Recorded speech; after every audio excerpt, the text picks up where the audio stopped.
नमस्कार, मैं हूं नेहा शर्मा। स्वागत है आपका कुंडली टीवी पर। जैसे कि हम जानते हैं, समय समय पर कोई ना कोई ग्रह ट्रांजिट करता रहता है। आज हम जिसके बारे में चर्चा करेंगे वो है बृहस्पति ग्रह, जो कि अप्रैल 2022 में ट्रांजिट करने जा रहे हैं। क्या समय रहेगा, क्या कुछ हमारे जीवन में बदलाव होगा, इन सब की विशेष जानकारी हमें देंगे। स्वागत है सर आपका। नमस्कार। वृष राशि के बारे में जानते हैं कि वृष राशि के जातकों पर क्या कुछ बदलाव होगा, उनके जीवन में क्या कुछ नया लेकर आया है ये ट्रांजिट। देखिए नेहा, जैसे कि बताया गया है कि जो गुरु का नक्षत्र जो गोचर होता है वो 11वें भाव से अच्छा होता है। तो गुरु वृष राशि के जातकों के लिए 11वें भाव से गोचर करेंगे।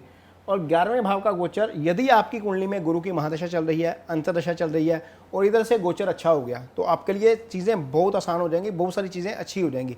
अब लाइफ के कौन से एस्पेक्ट हैं जहाँ को जिसको ये प्रभावित करेगा?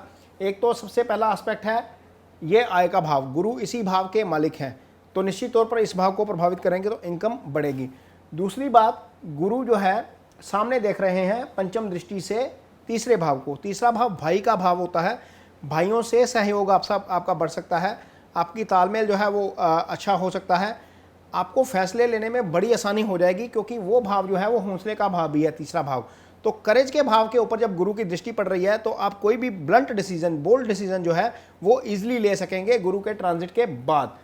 इसके बाद नेहा, जो इस राशि के जो जातक जो स्टूडेंट्स हैं, जो खासतौर पर हायर एजुकेशन के लिए प्रिपरेशन कर रहे हैं या तैयारी कर रहे हैं, उनके लिए समय बहुत अच्छा रहने वाला है। उसका कारण यह है कि गुरु एक तो खुद शिक्षा के कारक ग्रह हैं और वो सीधा 7वीं दृष्टि से पंचम भाव को देख रहे हैं। पंचम भाव जो है हायर एजुकेशन का भाव है, ये स्टेट ऑफ माइंड का भाव है। जब किसी को मानसिक परेशानी होती है तो पंचम डिस्टर्ब होता है सबसे पहले। जब स्टेट ऑफ माइंड अच्छा हो जाता है, हायर एजुकेशन वाले भाव के ऊपर गुरु की दृष्टि है, तो निश्चित तौर पर जिन बच्चों का पढ़ाई में मन नहीं लगता वो उनका भी पढ़ाई में मन लगना शुरू होगा, अच्छी स्टडी करेंगे और अच्छे तरीके से काम करेंगे। तीसरी दृष्टि जो 9वीं पड़ रही है गुरु की, वो पड़ रही है सप्तम के ऊपर। ये भाव कहने को तो नेहा शादी का भाव होता है, ये पार्टनरशिप का भाव है। जो लोग काम पार्टनरशिप में करते हैं, जिनकी पार्टनरशिप फर्म्स होती हैं या जो मिलके काम करते हैं किसी दूसरे व्यक्ति के साथ, उनके लिए समय बहुत अच्छा रहने वाला है। मैरिड कपल जो हैं इस राशि के, उनके लिए समय अच्छा रहेगा। यदि कोई दुविधा चल रही है तो यहाँ पर गुरु की दृष्टि से मामले जो हैं वो हल होने शुरू हो जाएंगे। मैं अपने दर्शकों को बताऊं नेहा कि ये जो कुंडली हमने लगाई है, ये बेसिकली लगाई है 13 अप्रैल 2022 की। तो सबसे पहले तो आपको ये गुजारिश है कि इसको ये समझकर मत कंफ्यूज होना कि ये चंद्रमा सिंह राशि का है और ये सिंह राशि की पत्रिका है। ये जो है वृष राशि की ही पत्रिका है। ये उस दिन जिस समय गुरु ट्रांजिट हो रहे हैं 13 अप्रैल 2022 को, उस समय की पत्रिका है। उस समय चंद्रमा 5 राशि में है, यानी कि सिंह राशि में है। अदरवाइज ये जो गोचर ट्रांजिट हम ले रहे हैं वो वृष राशि का ले रहे हैं, वृष लगन की पत्रिका लगाकर ले रहे हैं। यदि आपकी जो जन्म कुंडली में आपकी जो नाम राशि है वो वृष बनती है, तो भी ये आपके लिए ये गोचर का रिजल्ट इस तरीके से ही होगा। इस सिंह राशि को आप थोड़ा सा इग्नोर करिए, क्योंकि ये उस समय की प्लेनेटरी पोजीशन है जब मून जो है वो सिंह राशि में होंगे, जब गुरु यहाँ पर ट्रांजिट कर रहे होंगे। ये उसी टाइम की पत्रिका लगाई गई है। जी, बात करते हैं हेल्थ से जुड़ी हुई, यानी कि इस राशि के जातकों की हेल्थ कैसी रहेगी, क्या कुछ बदलाव होगा सेहत से संबंधित उनकी हेल्थ में। देखिए नेहा, यदि हम ओवरऑल पोजीशन की बात करते हैं, हेल्थ को लेकर यदि हम बात करते हैं, तो यहाँ पर सिचुएशन थोड़ी सी डाइसी लग रही है मुझे, क्योंकि गुरु खैर यहाँ पर तो है, ट्रांजिट अच्छा है, लेकिन गुरु छठे को किसी भी तरीके से प्रभावित नहीं कर रहे। छठा और 8वां भाव हेल्थ से रिलेटेड भाव होता है। यहाँ से लंबी बीमारी, एक्सीडेंट और सडन लॉस देखा जाता है, और यहाँ से छोटी बीमारी जो क्योरेबल होती है वो देखी जाती है। लेकिन चूंकि गुरु के ट्रांजिट से पहले यहाँ पर राहु केतु का ट्रांजिट हो जाएगा 17 मार्च को, तो केतु का छठे जाना अच्छा नहीं है हेल्थ के लिए।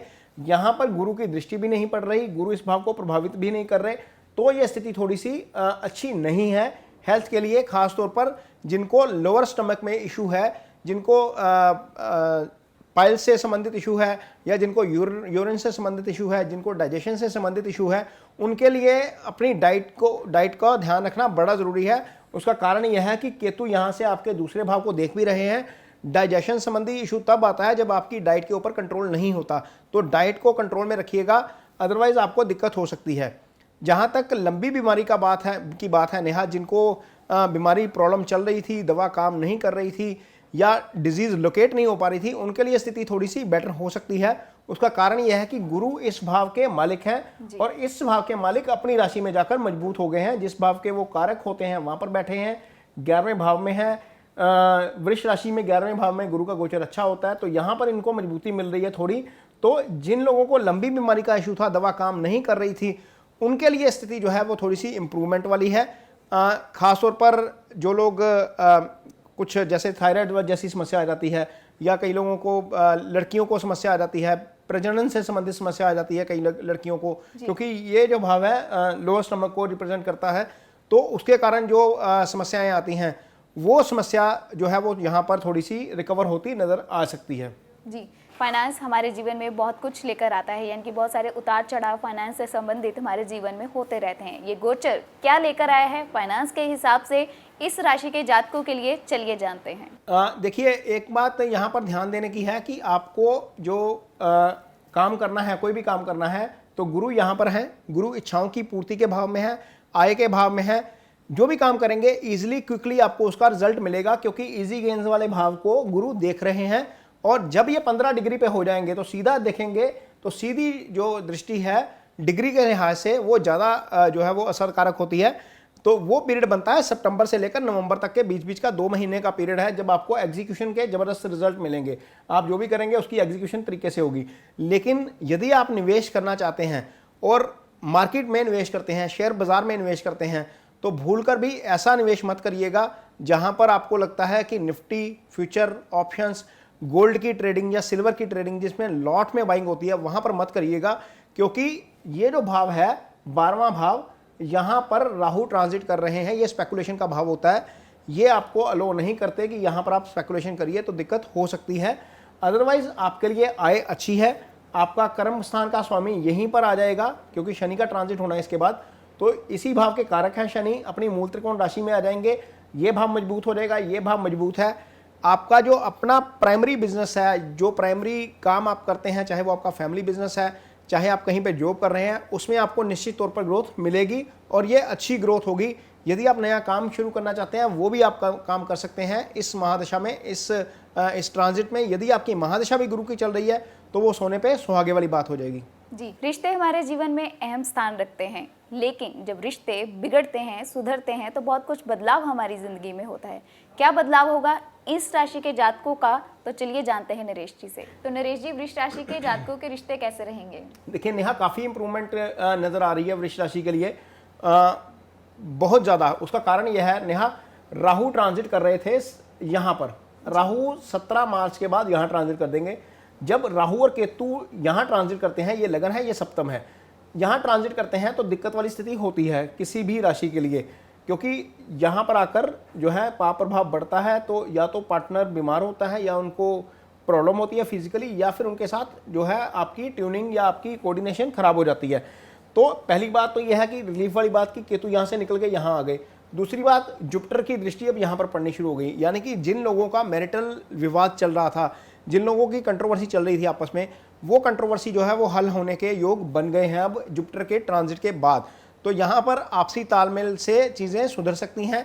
यदि कुछ लोग सेपरेशन में रहते हैं, जब विवाद हो जाता है, तो उनके लिए घर वापसी का रास्ता बनेगा गुरु के जरिए। जहाँ तक सिंगल्स की बात है, तो सिंगल्स के लिए भी नेहा ये स्थिति इसलिए अच्छी है क्योंकि गुरु की दृष्टि सामने पंचम में पड़ रही है। यदि आपकी उम्र शादी की हो गई है और शादी का आप इंतज़ार कर रहे थे, और दशा ऊपर से जो है वो पंचम की आ जाए, मान लीजिए बुध की महादशा आ जाती है आपकी कुंडली में, या अंतरदशा आ जाती है, गुरु यहाँ पर बैठ के अपना काम निश्चित तौर पर कर रहे हैं, तो जिनकी शादी नहीं हुई है, जो शादी का इंतज़ार कर रहे हैं सिंगल्स, उनके लिए शादी का रिश्ता जो है वो एग्जीक्यूट हो जाएगा। शादी वाला भाव एक्टिवेट है, रिश्ते वाला भाव एक्टिवेट है। जो लोग सिंगल्स हैं, जो अपने फीलिंग्स एक्सप्रेस करना चाहते हैं, उनके लिए भी समय अच्छा है, क्योंकि भाव जो है एक तरीके से गुरु की दृष्टि में है, तो आपको डिज़ायरेबल रिजल्ट उसके मिल सकते हैं। जी, तो चलिए जानते हैं कि इस राशि के जातक क्या उपाय कर सकते हैं। देखिए नेहा, वृष राशि के जातकों के लिए गुरु इस भाव के स्वामी बनते हैं और 11वें भाव के स्वामी बनते हैं। तो 11वां भाव क्या होता है? 11वां भाव इच्छाओं की पूर्ति का भाव होता है। 11वां भाव प्रमोशन का भाव होता है। 11वां भाव आय का भाव होता है। ये कर्म है, ये आय है, ये खर्चा है। तो यदि आपको लगता है कि आपको प्रमोशन चाहिए जॉब में, तो आप गुरु का एक उपाय निश्चित तौर पर करिए, और वो उपाय है आप अपने जो शिक्षक हैं, जो जिनसे आप कभी पढ़े हैं, जाके उनसे मुलाकात करिए, उनका आशीर्वाद लीजिए। किसी बुजुर्ग ब्राह्मण को खाना खिलाइए, वो आपके लिए बहुत अच्छा है, वो आपकी आय में वृद्धि करेगा, आपको प्रमोशन देगा। यदि आप पीली वस्तुओं का दान करते हैं, पीली वस्तु कोई भी हो सकती है, नेहा, पीला कपड़ा भी हो सकता है, पीला प्रसाद भी हो सकता है, कुछ भी पीली वस्तु, बेसन की बर्फी हो सकती है या लड्डू हो सकते हैं, वो आप डोनेट करते हैं तो वो आपके लिए एक बहुत अच्छे उपाय के तौर पर काम करेगा। जी, तो ये हमने जानकारी ली वृष राशि के जातकों की। इसी सीरीज में हम बात करेंगे अगली राशि मिथुन की। जुड़े रहें हमारे साथ। धन्यवाद। नमस्कार।